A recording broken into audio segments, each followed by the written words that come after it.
मेरे नाजरीन और सामीन अस्सलाम वालेकुम। मैं हूं शहजादा खालिद और SK न्यूज़ एंड व्यूज़ के प्रोग्राम 10 मिनट शहजादा खालिद के साथ आज हमारे मेहमान हैं तनवीर अहमद SDO अमीन पार्क। और तनवीर अहमद साहब से जानते हैं कि वापडा क्या हालात हैं।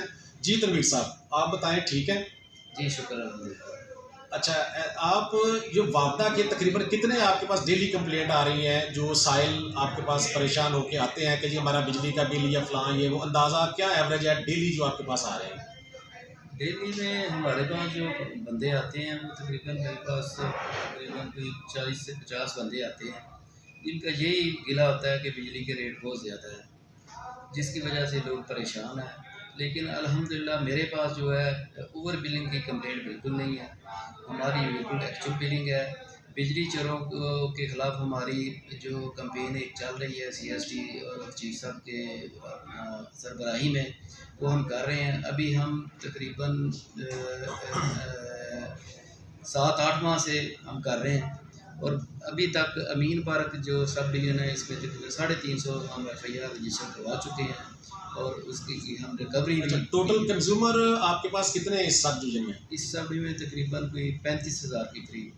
35,000 कंज्यूमर। तो आपका क्या ख्याल है कि एक जो सब डिवीजन है उसमें मैक्सिमम कितने कंज्यूमर होने चाहिए कि 35,000 आप डील करते हैं? तो मेरा ख्याल है ये बहुत ज़्यादा नहीं है नंबर? बहुत ज़्यादा। जो महकमे का जो SOP के मुताबिक तकरीबन अगर वो अपना रूलर है तो तकरीबन 12 से 13,000 होना चाहिए और जो शहरी इलाके हैं उसमें 15,000 होना चाहिए। लेकिन ये आप देख रहे हैं ये इससे भी डबल है। अच्छा, यानी प्रॉब्लम भी स्टाफ की कमी है। जो बंदा रिटायर हो जाता है वो उसके बदले में बंदा नहीं मिलता है। अच्छा, अब ये है कि अगर रेट जो है बिजली के गवर्नमेंट बढ़ाती है, लेकिन जो साइल हैं, जो सार्फिन है, वो आके वापडा के अमलाक पे हमला कर देते हैं, तो इसका क्या हल होना चाहिए आपके ख्याल में? ये तो लोगों को अवेयरनेस आनी चाहिए, देनी चाहिए हमें कि नहीं ये वापडा का कसूर नहीं है, ये जो महकमे का कसूर नहीं है। ये जो इंटरनेशनली जो रेट आयल के बढ़ते हैं या जो भी है जो हमारे मुल्क के हालात हैं उसके मुताबिक रेट रिवाइज होते हैं। महकमे के इसमें कोई कसूर नहीं है। महकमा तो हमारी तो कोशिश होती है कि हमारी एक्चुअल बिलिंग, और अल्हम्दुलिल्लाह है भी। और वापडा जो है सुना है प्राइवेट हो रहा है, इस बात में कहाँ तक सदाकत है? वापडा प्राइवेट अभी तो चल रहा है, उस पर कोशिश कर रही है मिनिस्ट्री, देखिए अभी इसका क्या है। और सिर्फ लाहौर के जो लेस्को के हैं तकरीबन 20-25 अरब रुपया जो है वो कोर्ट केसों की नज़र हुआ पड़ा है, और आमतौर पर यह ख्याल किया जाता है कि महकमा के मुलाजमिन खुद ही कोर्ट केस करवाते हैं। क्या ये बात ठीक है? नहीं, कोर्ट केस जो है वो एक अलहदा इशू है। फिर जो हमारा जो होता है रिव्यू कमेटी के भी हमारे होते हैं जो हम अपने तौर पे डिसाइड करते हैं। फिर सब रिव्यू कमेटी होती है, फिर रीजनल रिव्यू कमेटी होती है, उसमें भी हम होते हैं। वो जब तक डिसाइड नहीं होते वो उसको रेफर में हम शामिल करते हैं। लेकिन कोर्ट केस काफ़ी हद तक आपकी बात दुरुस्त है कि कई ऐसे वकला हैं जो मतलब कि करते हैं, वो 2 नंबरी करते हैं, उसमें है इसमें सर।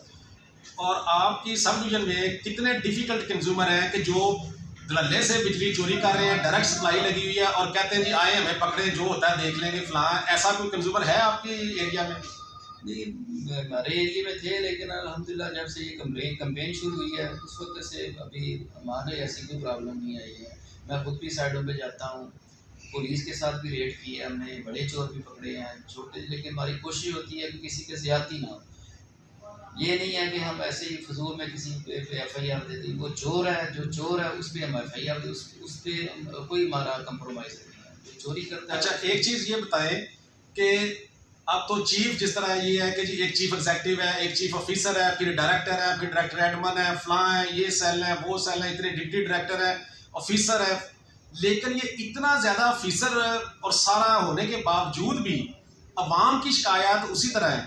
तो ये कैसे अवाम को रिलीफ कैसे मिलेगा? अवाम की शिकायत जो है, अब बिजली बार बार ट्रिपिंग है, हमारा को सीधा वही पुराना निज़ाम है, हम उसको चेंज भी नहीं कर रहे। अवाम जो है वो बिजली का बिल दें या घर में खाना पकाएं, और गवर्नमेंट अगर इस तरह इतना ज़्यादा बिल बना देती है तो क्या आप गवर्नमेंट को कोई चीफ साहब लिख सकते हैं या आप कुछ चीज़ फॉरवर्ड कर सकते हैं कि जी इसको ऐसे करें ऐसे करें? ये सारा सियासी मामला है और आ जाके जो वो सारे का सारा नज़ला अवाम का गिरता है वो लेस्को मुलाजमीन पे गिरता है। ये तो सारे देखिए कि गवर्नमेंट लेवल पे ही हैं सारे। इस पे ना कोई चीफ साहब का कोई है कोई रोल है, ना हमारा है। इसमें जो है जो भी रेट तय होते हैं वो एक मतलब कि हमारा एक बना हुआ है नेपरा, उसके मतलब मुताबिक होते हैं सब। अब देखिए ना जी, नेपरा बन गई, वो फलां बन गई, फलां बन, इतने महकमे के ऊपर महकमा बनता जा रहा है, लेकिन जो असल काम है आवाम को बिजली देना, आवाम को यानी बिला अतल बिजली फराम करना। लेकिन हमारे मुल्क में गर्मी हो या सर्दी हो हर वक्त अतल ही रहता है, और उसके बावजूद भी फिर शिकायत, फिर बिल। और जो अच्छा आपने ये बताया कि ओवर रीडिंग, ओवर बिलिंग जो है वो आपके सब में नहीं है। नहीं, तो नाज़रीन, ये बड़ी खुशहाल बात है कि वरना जहाँ पे भी गए हैं हर जगह पे ओवर बिलिंग की शिकायत बहुत ज़्यादा है। और ये तनवीर अहमद ने जो अपने सब डिवीजन में ओवर बिलिंग कंट्रोल की है, ये एक बहुत ही खुशहाल बात है और आवाम को ये बहुत ये ज़्यादा है कि हमारा रिकवरी भी 100% है। जब एक्चुअल ओवर बिलिंग होगी तो ज़ाहिर वाले रिकवरी भी ठीक है। मेरी अल्हम्दुलिल्लाह रिकवरी भी 100% है, प्रोग्रेसिव भी और मंथली भी। और ये आपका ये दो और दोनों ही जो पॉइंट है ये महकमे के लिए रीढ़ की हड्डी साबित होते हैं कि रिकवरी और ओवर बिलिंग। आपकी ओवर बिलिंग जो है नील है और रिकवरी 100% है, ये बहुत अच्छी बात है। अच्छा, दूसरा आप ये बताएं कि जो वापडा के जिस तरह क्या हम कहते हैं कि जी आपके पास स्टाफ पूरा है? नहीं, पूरा नहीं है स्टाफ मेरे पास। इस महीने भी एक लाइनमैन रिटायर हुआ है, उसके बदले अभी हमें नहीं। कितना स्टाफ कम है और कंज्यूमर दिन ब दिन बढ़ते जा रहे हैं, सारे ट्रांसफार्मर ओवरलोड हैं और आप अभी नए ट्रांसफार्मर नहीं लग रहे, नई लाइनें नहीं लग रहे, तो क्या आप नए कनेक्शन दे रहे हैं? कनेक्शन तो लग रहे हैं, उस हिसाब से हम मल्टी प्रपोजल भी बना रहे हैं और इंस्टॉल भी हो रहे हैं। ठीक, वो सिस्टम हमारा तकरीबन जो अमीन पारा की हद तक वो तो ठीक है, इतनी इसमें प्रॉब्लम नहीं है। अभी भी अल्हम्दुलिल्लाह रमज़ान मुबारक है, इसमें हमारा अभी 24 घंटे हमारा स्टाफ जो है हमने 3 शिफ्टों में डिप्यूट किया हुआ है। वो किसी भी इमरजेंसी की सूरत में फौरी एक्शन करते हैं और सप्लाई को बहाल करने की कोशिश करते हैं। देखिए, बात ये है कि कोई भी चीज़ है ये हतमी तो हो नहीं सकती। अगर हमारी कोशिश यही होती है कि हमें जो प्रॉब्लम है जो बिजली के लोगों को कम से कम हो, और हमारी कोशिश होती है, मैं घर भी जब होता हूँ तो मेरी यही कोशिश होती है कि मैं दफ्तर के साथ राब्ते में होता हूँ, मैं कॉल पे भी होता हूँ, अलायंस के साथ भी होता हूँ, सबके साथ होता है कि सप्लाई को जो कम से कम रमज़ान मुबारक ये बरकतों का महीना है, इस पर कम से कम हमारी कोशिश है कि इसमें कोई भी ट्रिपिंग वगैरह या फीडर की जो है डेड शॉट होने की जो कंप्लेंट आती हैं या ट्रांसफार्मर की हैं या इवन के कोई सिंगल कंप्लेंट। बहुत शुक्रिया जी तनवीर साहब, हमारा वक्त जो है वो ख़त्म हो रहा है। अब आखिरी सवाल आपसे ये गुजारिश है कि जो लोग नए कनेक्शन का फॉर्म फिल करते हैं उस पर अगर उन्होंने एसी भी लगाना है, सारा कुछ लिखना है, लेकिन वो करते क्या है कि लिखते हुए हैं कि जी 2 kW या जी 1.5 या 1-2 से ऊपर नहीं जाते, लेकिन वो इस्तेमाल करते हैं 10-10 kW। तो इस हवाले से आप क्या कहना चाहते हैं? इसमें ये है ना, तो लोग की कोशिश होती है कि हम सिक्योरिटी बचा लें, क्योंकि पर KW के हिसाब से सिक्योरिटी है 1220 रुपये है डोमेस्टिक की और 1810 रुपये है कमर्शियल की।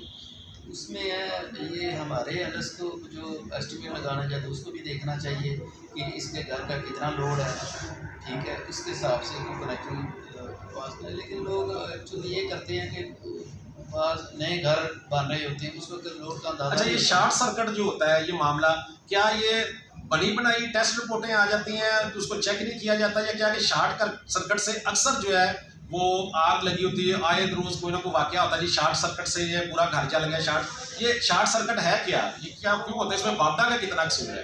वापडा का इसमें कसूर नहीं, इसमें असल में जो वायरिंग होती है जो घरेलू, उसमें हम इतना मतलब कि नहीं करते जो होनी चाहिए, महकमा के SOP के मुताबिक होनी चाहिए। उसमें हम कोशिश करते हैं कि तार जो है जो इसकी है वायरिंग की तार को हम हल्की डाल लेते हैं, जिसकी वजह से शॉर्ट सर्किट, या जब हम ब्रेकर वगैरह लगाते हैं इसकी वजह से भी होता है। यानी ब्रेकर और वायर का अल्हम्दुलिल्लाह सिस्टम इस तरह के, अगर कोई फॉल्ट आता है, कोई ट्रांसफार्मर आगे हमारे DFUs लगे हुए हैं, वो DFUs उड़ जाएंगे, या अगर कोई फीडर पर कोई फॉल्ट आया है तो वो टिप कर जाएगा, डेढ़ से टिप कर जाए, तो इसमें महकमे को इतना कोई फॉल्ट नहीं होता, ज़्यादा कंज्यूमर के लिए।